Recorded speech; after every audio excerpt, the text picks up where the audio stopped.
taking our seats, we're going to get ready. If folks can start taking their seats and settling down. If folks outside can come in.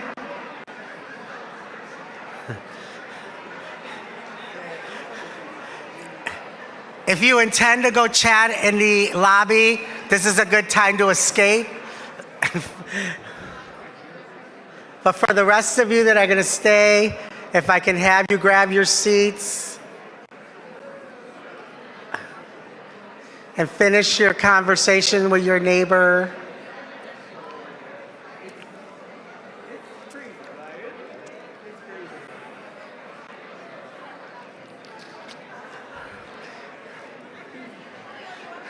Okay, yes. Can I get everyone's attention? I have a very important ask.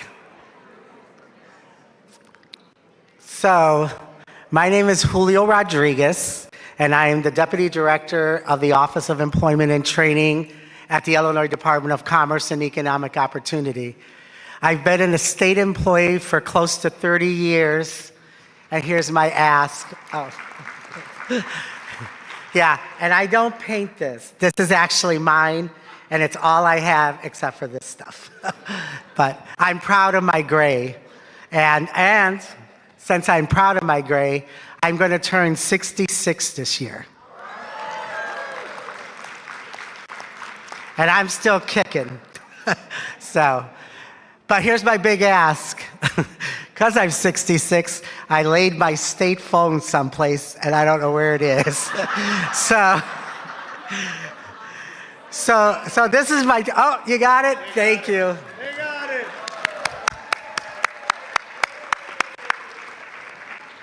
See, this is what I learned early on in my career. If you have a problem, ask for a solution, and people will give it to you. Thank you so much. Okay. Thank you all. I am so excited to be with all of you. I am so tired of seeing you on a square tube. I'm so tired of having to just not be able to see your amazing faces and feel your tremendous energy. So I am just in so much gratitude to be here with all of you. And I am also incredibly excited about the topic we're going to talk about today and this afternoon specifically. We have three amazing speakers here, and they're going to talk about what I believe is a central topic that all of us should be talking about everywhere we go, which is how do we find the money to do the work that we need to continue to do. Robert this morning, while he might not have presented the most cheery outlook for our world, he did present a very real outlook of where we are in our world. And I can't impress upon you more the importance of us being able to think about where are we going to get the resources to continue not to do just the work that we do today, but how we're going to continue to do the work that will be challenging us in the future. So as you listen to our three speakers, I really encourage you to make sure you're thinking about, what they said makes sense, but how do I make it real for me?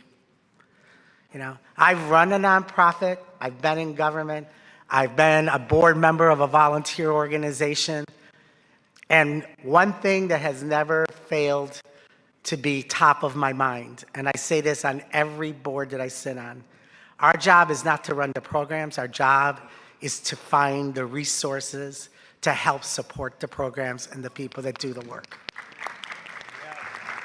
So, yes, so, and for those of you who know me and have known me over the years, I hope you really sincerely believe that I do everything I can every single day to promote this system and try to find the resources that we need to do the work. For the last 3 years, we've been successful in being able to secure state dollars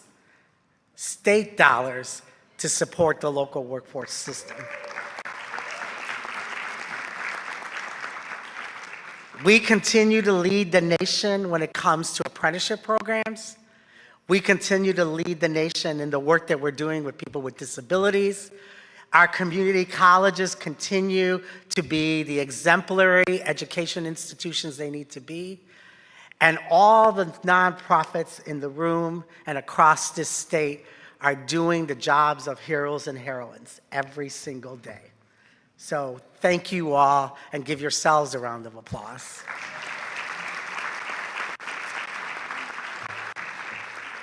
So like I said, we got a kick-ass panel here. And I am so excited to have them tell you who they are and to answer some key questions that I'm going to pose to them about what they see is happening in our world and in our landscape, and what they think some potential solutions can be, what some ideas they have put forth, and some of the creative thinking they're putting into motion, not just into thinking, but into motion to help us continue to move forward as a system. And so I'm going to start with Matt Bruce from the Chicago Funders Alliance. Matt?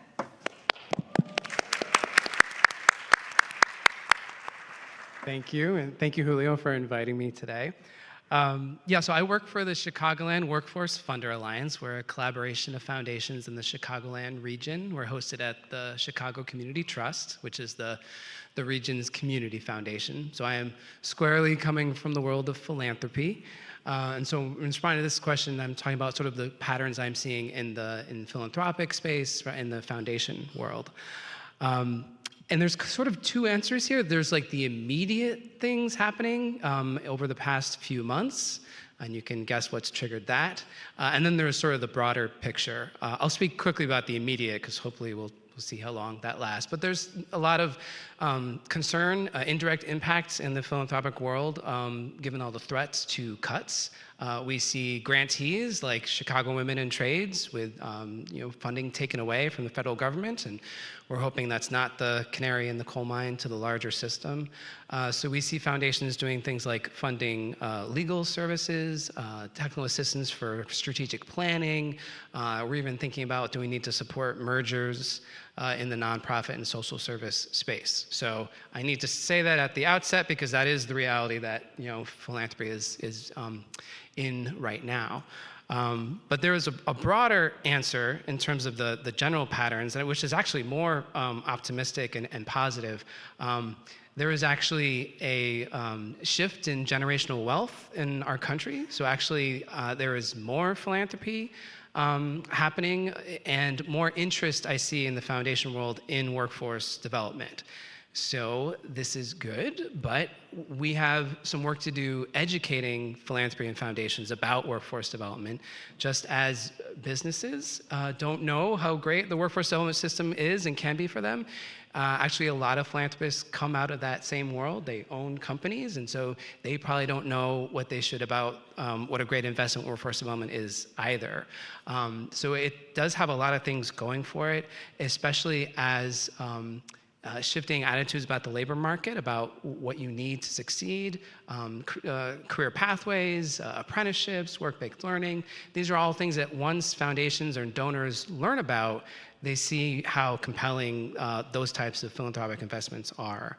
So what foundations are looking for, to answer your question, is how to blend their funding streams with public and private so that they are most impactful and end up helping the populations that those donors are interested in.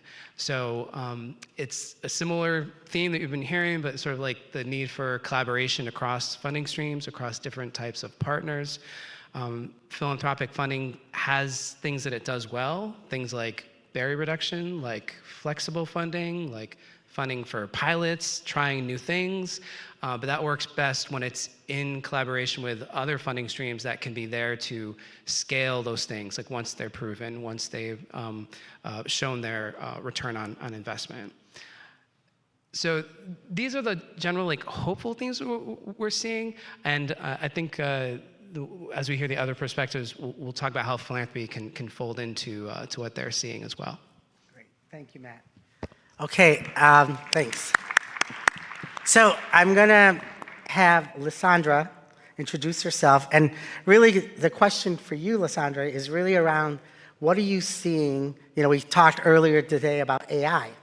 And what can AI do in this space? And what are you seeing in the work that you're doing, especially with nonprofits and organizations that are really looking at how do we diversify our funds? So I'm going to turn it to you to introduce yourself and answer those questions. Thank you so much. Hi, everyone. My name is Lisandra Martinez. I am the co-founder and managing partner at Rebel Ventures. We're an organization that serves as embedded partners to workforce development organizations, nonprofits, and funders who are looking to build more resilient businesses, especially in these times when public funding is becoming more limited. Right now, what I really see is that we're at a moment of reckoning, right? Funding is becoming more scarce. Funders are looking for diversification. And really, workforce is becoming tired, exhausted, being asked to do more with less, right? And so even at our organization, we've gone just beyond strategic programming, but we've really been intentional about equipping our clients with diverse strategies beyond the internal, but leveraging technology like AI tools to really help them do just that, do more with less. So there's a lot of different tools out there that are useful and are accessible to different organizations. But just to name a few, right, when it comes to helping deliver the tasks that are being asked of you, there's tools like ChatGPT, which is excellent for analyzing, reporting. Looker Studio is another AI app, and that really helps create dynamic dashboards for funders and funder reporting. And there's also Airtable, right, which really helps you organize data in a dynamic and live way. So at this time, really the important thing is to be open-minded, right, and to lean into these tools. They're not here to replace you, but they're really here to help you save time, become more financially flexible, and to really, again, do more with less, more efficiently, and just really help you navigate through those manual tasks so that you can focus on what really matters right now. Thank you. All right, thanks. And our last panelist is Manny Rodriguez, who is the CEO of Revolution Workshop, and he is also a workforce partner, and he can talk a little bit about how his organization both got started and evolved into an organization that has had diversified funding. Hey, everybody. I got a lot of friends in the room, so if I didn't say hi to you earlier, hey. I'm Manny Rodriguez, like I said, founding executive director of Revolution Workshop. For those of you that don't know me and Revolution Workshop, the short of it is we're a nonprofit that was founded in Chicago to help underserved people get into the field of construction. How we do that is we run two different pathways into the field. One is if you want to be in the trades, it's our trades pathway program. It's a 12-week pre-apprenticeship program. So if you want to be a carpenter, a laborer, electrician, et cetera, you go through that. And then we do job matching, wraparound supports, all of the things that we as workforce practitioners do for our clients. The second one is the Construction Professional Pathways program, and I'll leave that a little bit in shameless plug about the presentation I'm going to do at 10:15 tomorrow morning with Christy and Letitia. They're right there from ComEd, and I saw Connie from City Colleges earlier. So we'll talk a little bit more about the development of that pathway, but that pathway is to get people into architecture, engineering, and construction management without a degree. So it's been very successful. We'll talk a little bit more in detail then. But that's a 14-week program. Then we stay with them. I don't just run a 12 and 14-week program, right? We have to stay with our clients because the real work begins when they get in the job. It's about keeping them in the job, right? And so we do intense alumni and retention services. We have our career growth department. We have full-time alumni case managers, et cetera, that help them, again, continue to support them, both career advice, financial literacy and coaching, and then obviously with social support if it's needed. And then I run 2 social enterprises. If that wasn't already enough with the other 3 I just discussed, we run a very successful wood shop. We make beautiful wooden furniture. Again, another shameless plug. You can check it out on our website, and you can buy a cutting board, a table, or and yeah, some of you have been customers, so I appreciate that. And then we also have RW Contracting, which we're now actually doing contracting jobs in the community. And we are in the process of renovating a single-family home with our alumni to then sell back to one of our alumni with equity in the home. So it's a really, really interesting endeavor. It's our pilot. We're getting into this side of the fence. But none of this would have been possible without a very diverse base of funding. And how that actually started for us is the first principle that I think is with all workforce development, is that you have to have the employer at the table. Employer partners, if you don't have authentic relationships with employers, you don't have a workforce program, and that's just it. A lot of our contractor partners have not only hired our folks, which is the #1 reason why you want to partner with them, but they have helped us financially. They have helped secure donation. They have helped give us legitimacy with different groups, stakeholder groups, that we put that person's name, like a Power Construction, on our app. They're like, oh, you're partnering with Power? Yes, I'm partnering with Power. That opens up doors in a way that is just, it's really beneficial. They win because they get talent that they need. We win because we get the resources and the pathways for our folks. So it's really a win-win. I think the second thing, is you got to really be intentional about diversification. You have to not just depend on the public dollar, and it's very difficult to do. But there are a lot of foundations out there, and we can talk a little bit more in strategy about that in depth as we continue with the panel. But that was something that we were very intentional about. Not one funding stream at Revolution Workshop accounts for more than 10% of our budget. And so government's about 42%. All of that is diversified between local, state, and federal funding. So again, there has to be intentionality from the beginning to be able to do that. And I think, again, we can discuss that more in depth, Julio, as we continue with the panel. Great. Thank you. Okay. So I'm going to ask the panelists a couple of sets of questions, and then we'll open it up if we have time to the audience. So my question, and I'll start with you, Lysandra, and then we'll go backwards. What do you think workforce organizations need to do right now to prepare for the future, and what potentially might be coming?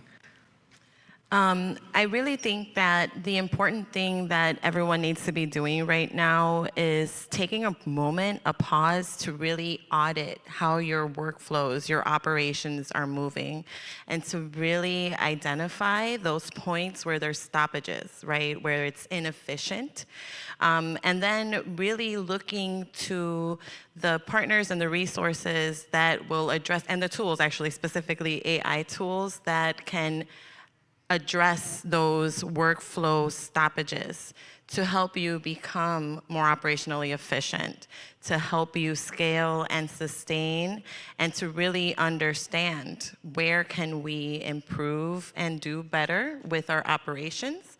And so once you take a moment to do that, you can really start to build out those roadmaps, right? That's where we partner with our clients, and not just analyze where the inefficiencies are, but build out those roadmaps that will specifically address those bottlenecks in your internal processes. When it comes to funding, like Manny said, you need to diversify your revenue streams. And again, that's another opportunity where you could leverage AI to really help you analyze, right? And to really understand the lay of the land, what you're currently doing, and what you need to start changing so that you can become funding proof, funding shortage proof, operational capacity proof, right? And so it really helps you see what you're doing now and what you need to be doing from a predictive lens so that you can start preparing for those future changes and to really start seeing where those blind spots are and making those moves and positioning yourself to overcome those challenges, and then really partnering with not just the funders and with other partners in your ecosystem, but really looking for partners that are going to be with you to execute and really help you implement those changes that you identify. And so it's not just this is what you need to do, but even when it comes to the work we do, we walk alongside our partners to really help execute and implement those changes and help the organizations transition in ways that are going to help them become more sustainable and more efficient. And so that's really, at this point, it's not changing what you're doing, but really identifying the areas where you could be saving time, analyzing opportunities more efficiently, and partnering with organizations that will help you execute those steps, leveraging the technology that is out there to help you do it a lot faster and in a more cost-effective way than has been done in the past. Manny? I 100% agree on the collaboration front. There are some really strong partnerships I have in this room. I saw Rich Dominguez, I don't know where he's at. Oh, I see you right over there. Runs a really great organization called Literacy Chicago. And a big part of our program is we have to do adult basic ed for our folks because 99% of them cannot test at a 9th grade reading and math level when they come to our program. And instead of me going out and hiring a bridge instructor and taking on that expense, why wouldn't I work with a phenomenal organization with a phenomenal reputation like Literacy Chicago? And instead, I paid him to be able to do it for me. And that has been a great partnership. And there's so many others in the room, I don't mean any offense, but I wanted to kind of uplift that because collaboration is key. You don't have to, and you will not be able to be everything for your client. It's impossible. The things that we're trying to help them overcome are things that have been in existence from the beginning of our society. And if we think that one of us, any one of us in this room, is big enough, has enough resources to solve all those problems by yourself, that's not, you're not in it for the right reason. I'll really push back on that really hard. This is not about ego. Oh, thanks, Pilar. This is not about, if you're really about the work, it's not about your ego. So that's, this one thing I would say. The collaboration. I attended at the National Association of Workforce Development Professionals a really awesome session on AI and fundraising. And this is a new thing, because I know a lot of you are saying the same thing I had, a challenge in the beginning. You're looking at the grant writer at first. My first 2 years in the organization, I was the fundraiser, right? Well, that's not sustainable, right? That's not sustainable for the leader of the organization to be the cook and the bottle washer and all of it. But yeah, I know some of you were gonna feel that one. But that's, again, where partnerships come into play. Employers, partners, right? People that then funded me. I always ask our funders to introduce us to other like-minded funders. Hey, who do you know in your ecosystem that you think would fund our work? That was a great way for me to get introduced to other, again, foundation partners that I did not already have a relationship with. And then, so I would just say, it is hard, but these AI tools are coming out. There's another one called Instrumental. I would encourage you guys to look at. It's a little pricey, but these are things that are out here that can, again, help you search for foundations that potentially are a good fit for your mission, and then assist you in potentially writing or refining your message points. Because a lot of these bigger national funders are starting to get to the point where they're using AI to evaluate the proposals. So it's something that if you use AI as a tool, now remember, it's a tool. Doesn't mean you get to just plug in your thing and it spits it out and then you submit that. I would strongly encourage you not to do that. It's a tool. You're still gonna have to read it, but it really does cut down a ton, to Lisandra's point, on the time. So I'll pass to Matt. Yeah, that's great. And Matt, I know you're going to answer the same question, but because we are not in the city of Chicago, we are in the state of Illinois, and we have lots of folks that are right now, and I know because you're all sitting out there and I can see you saying, well, that's nice. City of Chicago got a lot of foundations, got a lot of resources, but what about the rest of the state? And I know I'm putting you on the spot there, but I think there is a hidden community of foundations outside of the city of Chicago that people need to become aware of. And if you could just speak a little bit to that as well. Yeah, and some of those AI tools can help find them, but many of them are just findable online. And to build on Manny's point, this is not an overnight thing. It's not like, oh, within a couple of months. Like, we needed to diversify the budget, and so we just did that, check the box. Unfortunately, it's harder than that. The thing I would recommend is about building relationships. And they can be found. Like most regions of the state, even across the state, do have a community foundation of some kind or another. They do often have a United Way of some kind or another. There's a lot of corporate philanthropy. And there's just a lot of family foundations, not just concentrated in Chicago. So they can be found. But one of the things that is critical to that relationship building is finding that common ground. They need to be able to see like their objectives, their philanthropy, what they're trying to do in the world in the organization. And one little piece of good advice I think is when an organization like a foundation funds with Manny, we're not funding a WIOA program or a CDBG program or any of these public funding sources. We're funding the organization.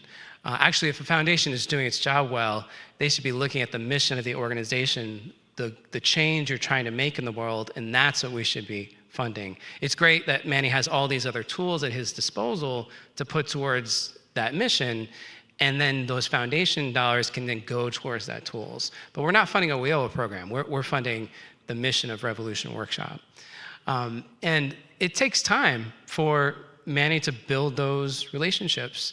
And a lot of it is like hustling, just like you said, asking this foundation about who else can you introduce me to, who else can we get in front of, and it can start small. I mean, unfortunately, with some foundations, it can take some time to develop that trust, and sometimes just a small grant that it starts with, but that can lead to larger relationships over time. And when they really are bought into the mission of the organization, then they do what we hope foundations do, is just provide general operating support to the organization, which they can then put into flexible ways to advance the mission of what they're trying to do. Great, thank you. And Matt, I'm going to start with you on this question. Who are partners or organizations, both public and private, that those in the audience should be considering when reaching out to build partnerships as they think about strategies for moving forward? You mentioned a couple, which is the community foundations, but what are some others that you, in your experience, working in particular with groups and programs that sometimes don't even realize who's in their backyard? Yeah, I mean, Lysandra mentioned like doing an audit and sort of going through like all the aspects of what you're doing, and actually taking an eye of who is benefiting from all the work of that organization. Who are all the stakeholders? I think in workforce development, we often sell ourselves short and think, oh, it's just about employment and the labor market. But no, like we overlap with everything. And so stakeholders who care about education should care about workforce. Stakeholders who care about health and social determinants of health and population health, they should care about workforce because it is integral to that succeeding. There are foundations who care about the environment and climate change. And we can get them to be workforce funders because if you don't have the workforce to do that work, then you're not going to see progress on climate change. So we should be thinking expansively about who are the stakeholders that benefit, and then who are then those institutions, whether philanthropic or not, that you can build relationships with so they see common cause in what you're doing. Great, Thanks. Manny? Yeah, And Manny, I'm going to ask you, I have my own little questions. So when it comes to particularly business, because, you work with some of the biggest contractors, and as many of us in this room know, contractors aren't always the most generous with their resources. So tell us how you've been able to sort of penetrate and build relationships with businesses in particular. Yeah, I really take it as a blessing that I spent half my career in economic development. Because in economic development, your main customer is the employer. And so, I got to learn real early on that a lot of companies want to do something about the way our world is. They just don't know how. And they're looking for ways to invest. They are conservative, so they're not going to just throw their money for bad, but they want to be able to make a change. A lot of these business owners are like this. I've met with probably 600-700 business owners in my career, at least. It's probably been more than that. And the common thing is most of them are not bad people, right? They're not the big bad enemy of our clients. They actually just need to be shown the right way. How we did it was, I said, we're going to open up the tent. We created an employer advisory council before we even started serving participants. Employers were helping us develop the pre-apprenticeship program that was ultimately going to provide the pipeline for their needs. That's good that you have the room, but that's not enough, right? I had to be okay to check my ego at the door. So I'll give you an example. We used to offer 2 certs from the National Center for Construction Education and Research. One in core, which we still offer, which is think of it as Construction 101. And then we would give them the first year related technical instruction for a first year carpenter. It was called Carpentry 1. Our employers got together with us after we graduated our first cohort, and they said, listen, your people are sitting too much time in the classroom.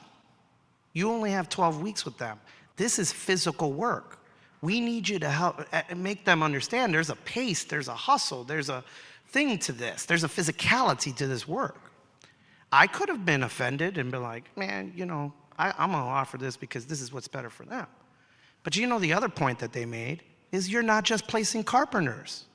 So this isn't even the best cert actually to do if you were going to spend this much time in the classroom. And you know what we did? We didn't wait a year to implement change. The very next cohort, I dropped Carpentry 1. And what that did for the employer is now they're not wasting their time. They're like, oh, this organization actually is paying attention to my feedback. I actually feel like a partner in this. That makes the difference. If you can do that, you can make them feel that, again, they'll move mountains for you. I think I want to piggyback on the rural areas. A lot of you have a prime employer in your region. They're the person to start with. I'm telling you. Again, a lot of them want to do the right thing. They just don't know how. You can be the how. You can show them the how, right? And partner with them. They all have, a lot of the big employers have CSR arms, corporate social responsibility arms. And I would encourage you, that is a way that you can get financial benefit from them. And obviously, hopefully, they're going to hire from you, right? So those are the kind of things that I would just strongly, strongly encourage. Matt talked about hustle. I do want to say this. This isn't for the faint of heart. I don't need to tell anybody in this room. If it was easy, everybody would do it.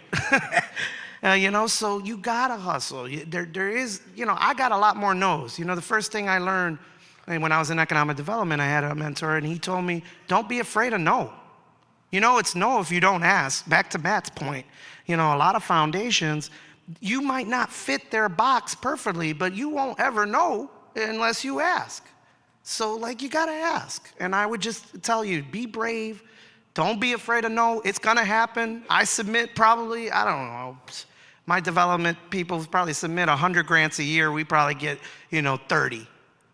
So, the vast majority, we're getting no's, and that's okay. A no might be the first step to a yes. To Matt's point, like it may be a process where they get to know you, and now, okay, I'm gonna come back the next year, and they're saying, hey, write it like this. You didn't talk enough about this part of your model. And they're coaching you on how to get your grant approved. So, anyway. Matt, were you going to say something? I thought. Yes, you miss 100% of the shots you don't make, right? Yeah. I've been with foundations who say, yeah, we had a great meeting, I learned all about their program, and I was kind of ready to put them in my portfolio maybe next year, but then they didn't ask, and so I figured they didn't need it. So it's better to ask. Great. Lysandra? Absolutely, and just to add to what both Matt and Manny have shared is that you can also look for partnerships with technology and different platforms, right? There's Google for nonprofits, so that you actually can access this technology to help you do all of that more efficiently and more accurately. You could look at Google for nonprofits, Microsoft Philanthropies. So not just cross-sector funders like trusts and innovation labs, but you can also look at the very technology platforms, ChatGPT, that are rolling out programs and lower cost solutions for nonprofits, for workforce development organizations that cost a little bit less, and you can all start using in one day. And again, just emphasizing on what Manny mentioned, which is those partnerships, right? It's having partners across the board, thinking outside the box, partners around resources, but also partners that will come in and help you execute in areas that you're not so efficient in or you're not so comfortable with. And so, in addition to your traditional funders, also and partners, look at those technology platforms. Once you identify what technologies you're going to want to explore, need, see what opportunities they have to support organizations like yours and nonprofits as well. To piggyback on that, that's something you can ask a foundation to fund, is building your capacity for using those types of tools. Sometimes we lead with fund a program, and they're like, well, how am I going to fund this program if it's hanging on a shoestring? But if you say, I have a great program I want to grow, would you support the ability for me to grow that program? So it's also thinking about, don't lead always with the program, but lead with the mission, which I think is a really important point. And for those of you that are connected to government, don't hide behind government. Remember, you are all independent organizations, and all of you should have a mission and a set of goals. That's what you should put front and center, not I'm a WIOA program. Not that I have anything against WIOA programs. Love them dearly. But we have to remember, you're an extension of the work in your community. You are not government for the sake of government. So just keep that in mind. My last question to the panel, what do you think workforce development needs to do to really change people's perception of what it is?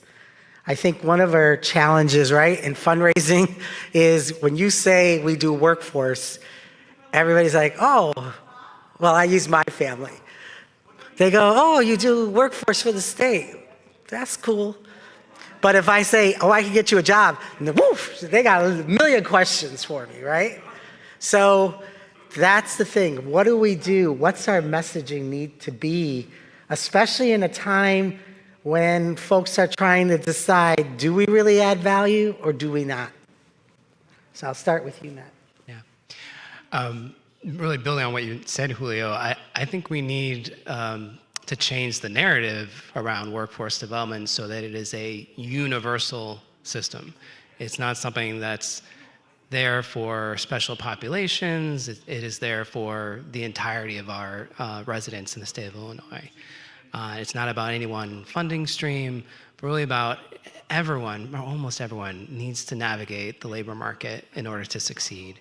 And everyone should have a public workforce system there for them to help them.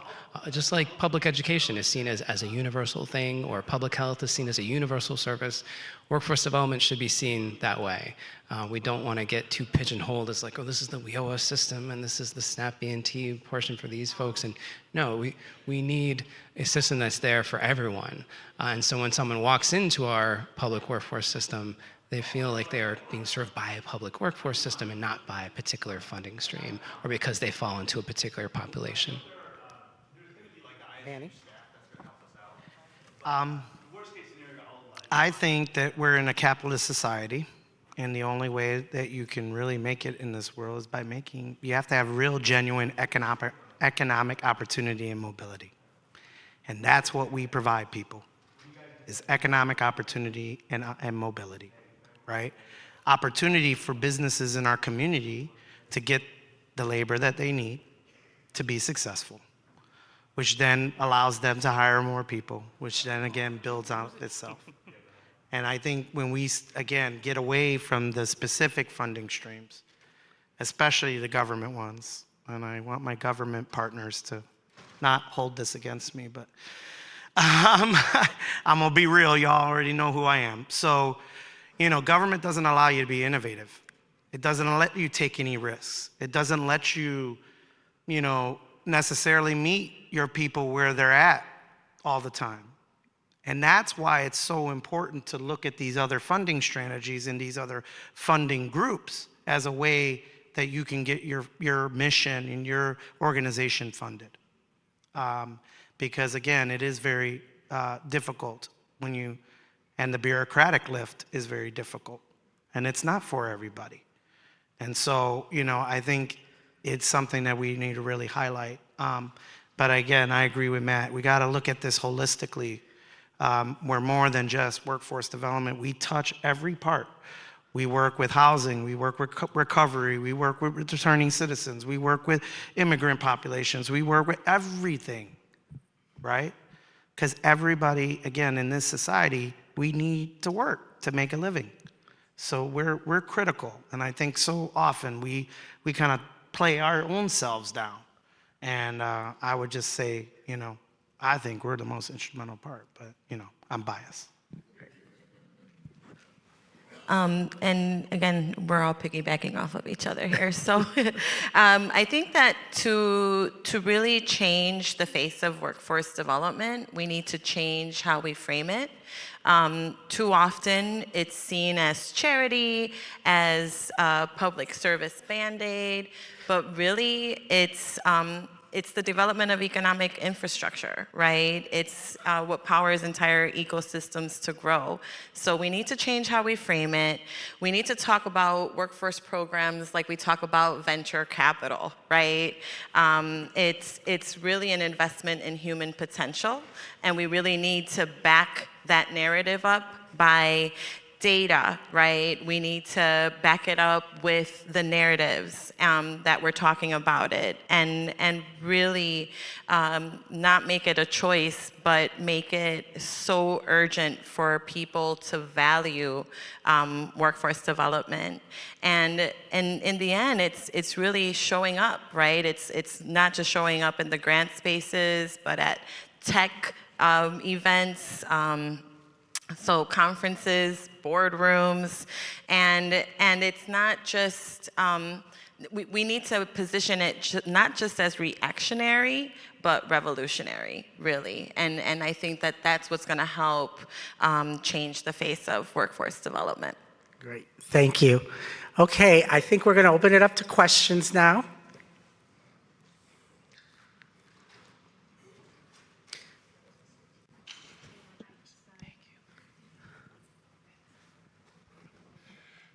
So I used to be involved in private education on a board, and the philosophy always was the first gift is never the biggest. Is that the same philosophy in the foundation world? Yes, I think that's that's a good rule. Again, it's about developing that relationship.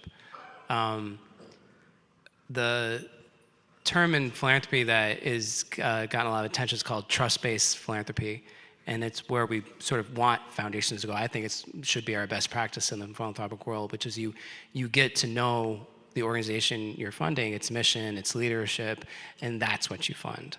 And yeah, maybe it takes a little bit of getting to know the organization. That's maybe you start with a smaller grant, but it should lead to that larger grant once you've developed that relationship and you see that yeah, what this organization is doing is really in sync with what we're hoping to see with our philanthropy. As a practitioner, yeah, I mean, I would say probably almost every single one of my private foundation grants started off as a smaller grant than I get today. And it really is about that relationship, them getting to know your model. And then obviously, we still got to do the work, right? We got to make sure that there's a quality program. And if it is, it's going to get funded. It will get funded. I can tell you that. People want to fund a winner, so they kind of put their toe in the water and then they go. But yeah, Tony, that's how it mostly goes, so. Okay. It also behooves organizations, though, to be constantly building new relationships, because while a foundation supporting it is great, foundations also change. And they're often not good for that core funding that's, it's going to be there year after year, decade after decade. Some foundations are like that. Many of them are not. And when their boards change or they go through a strategic refresh, as many of them do, and far too often, I would argue, those things can change. And so the other thing that foundations should do is not just level fund, because if you're level funding, this is true for the government too, if you're level funding year after year, you are essentially cutting your grant year after year. Yeah, great. Yes, Andrew. My question's, probably you all read in the news this morning, the Bill Gates and his announcement that he's going to wind up his foundation in 20 years' time and give almost all of the rest of what he's worth away to it, and also the impact that he had in the field of health and hygiene is amazing. Hundreds of thousands of people whose lives were either saved or improved. Who is the Bill Gates of workforce? It ain't me.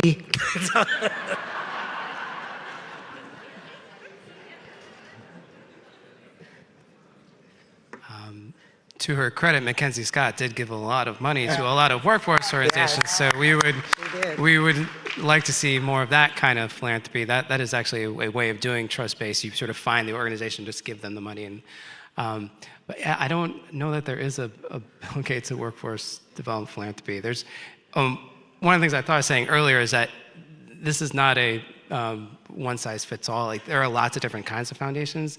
Gates is in a category where there's, I don't know, maybe 10 or so other foundations of that size. Like, we have MacArthur in Chicago. But most foundations are not like that. You have your sort of like geographically based foundations, your small family foundations, your corporate philanthropy. So it's a very varied space. I would like to see across the board foundations in general getting to know workforce better. They know education very well.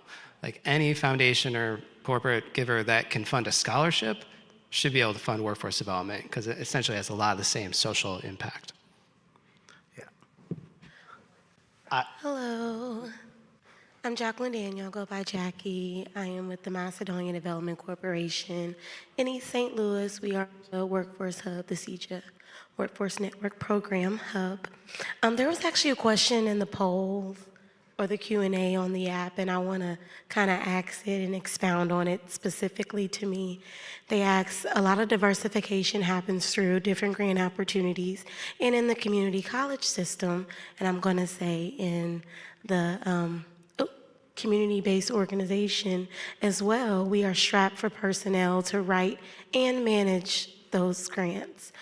Are there models that you can share where you can maximize those efforts better? Thank you. Yeah, no, absolutely. Thank you so much for the question. I think it really, it goes back to not changing yourselves, but what tools you're using to do your work more efficiently. And that's what's really exciting about what is happening in the space of AI. As I mentioned earlier, there's different platforms that you can incorporate into your workflows, right? And wherever you see that slowdown, wherever you see those stoppages, wherever you see the need to build capacity, to have more clarity, right?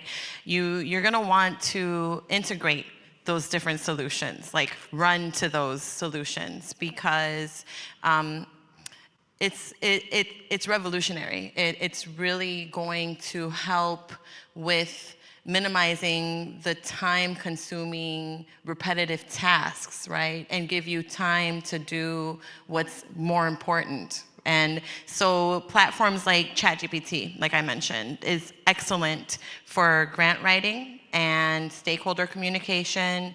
There's Airtable, which helps curate and automate your dashboards, and intake processes and anything that is data. It works like a database. There's Google Sheets with AI that is also very impactful when it comes to manipulating your spreadsheets, analyzing that data, identifying gaps, pulling it together into a narrative to share with the funders, to share with the stakeholders.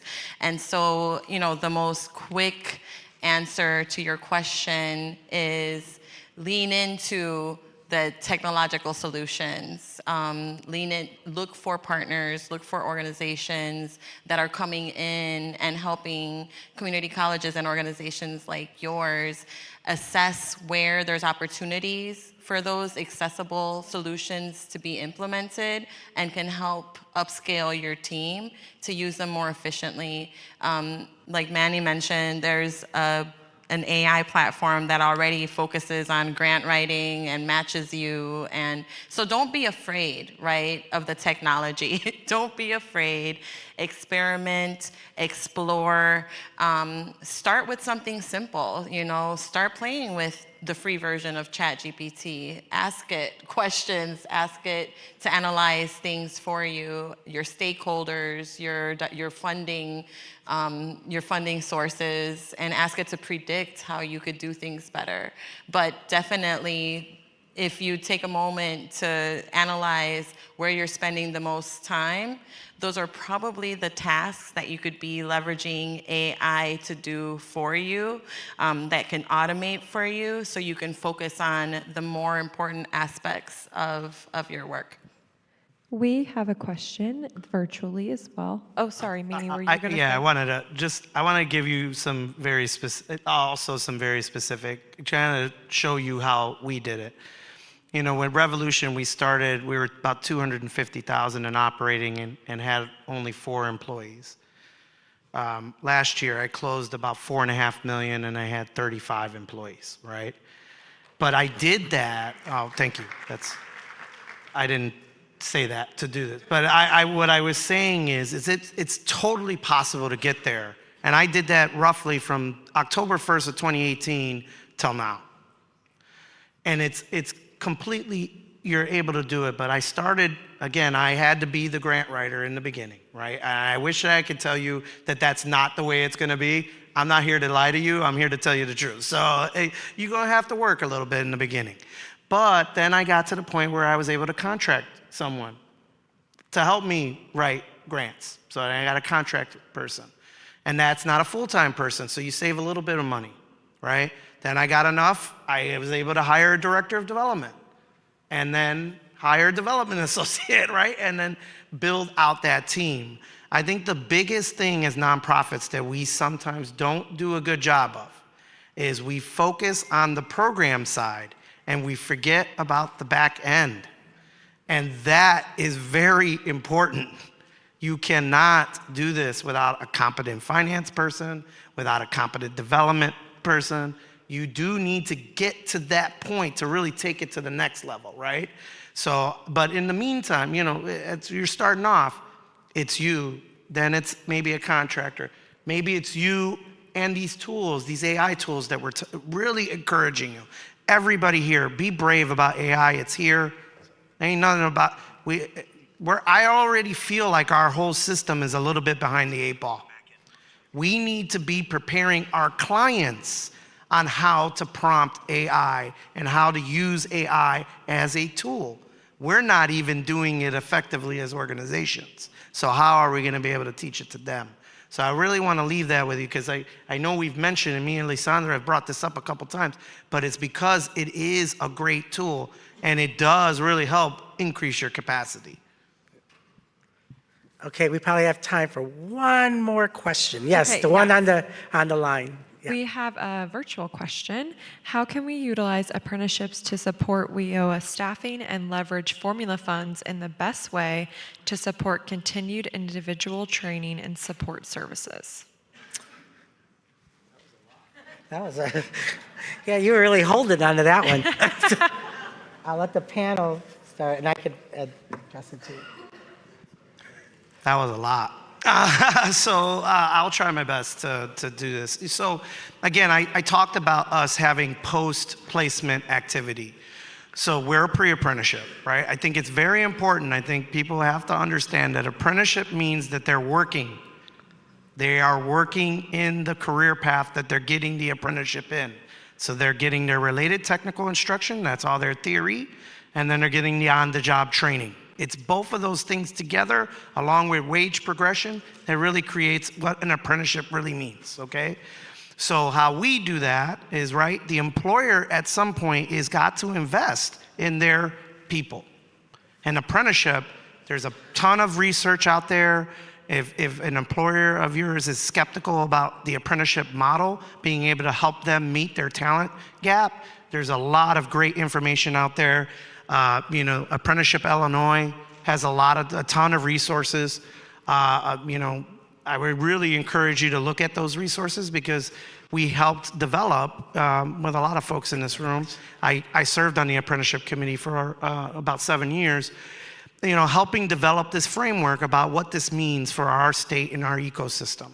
And so again, the company has to be bought in. They'll have better loyalty, less turnover. Those are cost savings, real cost savings to the bottom line. And what you have to then encourage that company is now you have to invest back into that person. And then you have to, again, have diversified revenue, because you have to support them still too. Because life ain't gonna stop lifing just because they got an apprenticeship. In fact, it may get harder, especially in the beginning with the benefits cliff. So, that's again where philanthropy, where corporate dollars, your private dollars that are not government. Government's great at funding pre-apprenticeship, not always so great at funding the post-placement activities.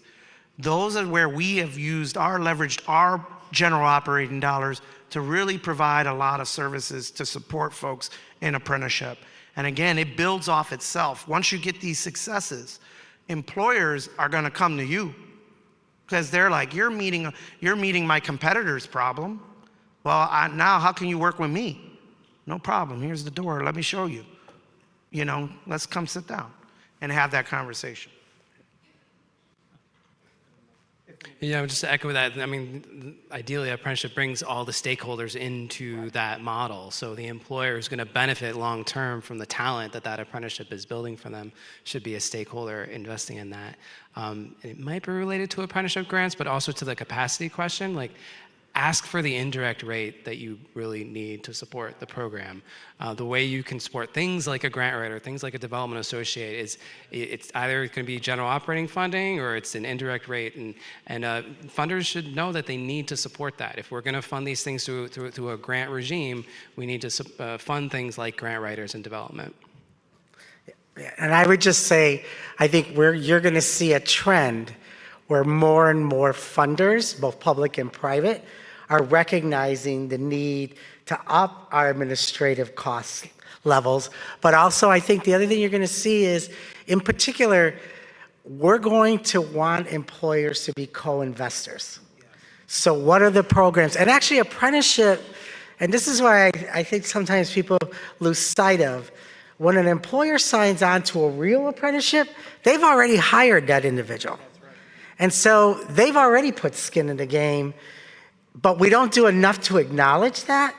But here's the other thing we don't do. We don't say, so you didn't pay a headhunting firm. You didn't pay Indeed. You didn't pay a community relations person. So how much did you save, and how much can that go back into the system? Because we don't do enough cost analysis to show employers the return on investment. And that's true of the public dollar. You know, right now, everybody thinks government is a huge weight on them. What they don't see is all the weight that we lift off of them.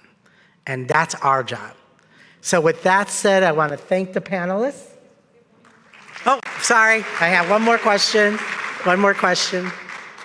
Yes. So I have a question. I was really struck, Matthew, by your comment around workforce. If you care about workforce, you care about education. If you care about workforce, you care about other sectors. Can you speak to, any of you speak to the intersectionality around workforce and housing insecurity? And if you've seen any innovations in funding or strategy within that intersectionality? Yeah, there are people in the audience like Carrie Thomas who would speak better of this than I would. But yeah, actually, and I'm on part of a 5-year plan right now for the city of Chicago around addressing this. And what I really want them to get into that 5-year planning is some of the innovations that we see in the Chicago homeless, housing insecure serving community and our workforce system. Credit goes to All Chicago and Chicago Jobs Council and some of the foundations that funded this, some of the DFSS funded delegates that were part of this, but they, and Scale It, really did a lot of work navigating between the homeless serving, the housing insecure serving system and the workforce system. Now it costs money. You need to put resources towards that navigation. You can't just put the two system representatives in a room and be like, okay, now you need to work together better. You need to fund the intermediation and the connectivity between systems. And sometimes foundations can help get that going, but I think ultimately we need the public sector to see that these systems serve each other's needs and ultimately help each other succeed. But you need to put resources towards really staff that are whose job it is to make the systems connect better. Okay, so now I'm going to do a shameless plug. DCO is actually working with the homeless community, and we have several pilots going on in the state to do exactly what Matt just said, using public dollars. So stay tuned. We hope to have some really good examples of how the two systems can work together. All right, so I'm going to bring Andy up. Oh wait, applause for our panelists.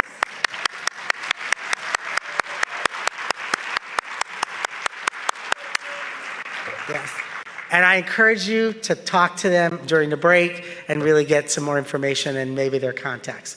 Okay, Andy, it's all yours.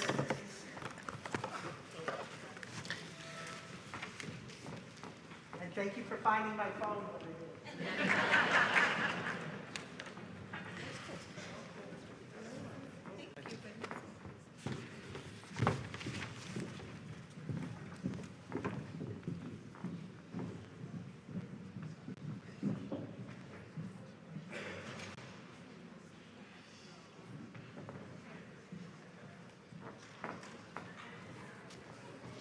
All right, let's hear it once again for just a fantastic panel and our great panelists.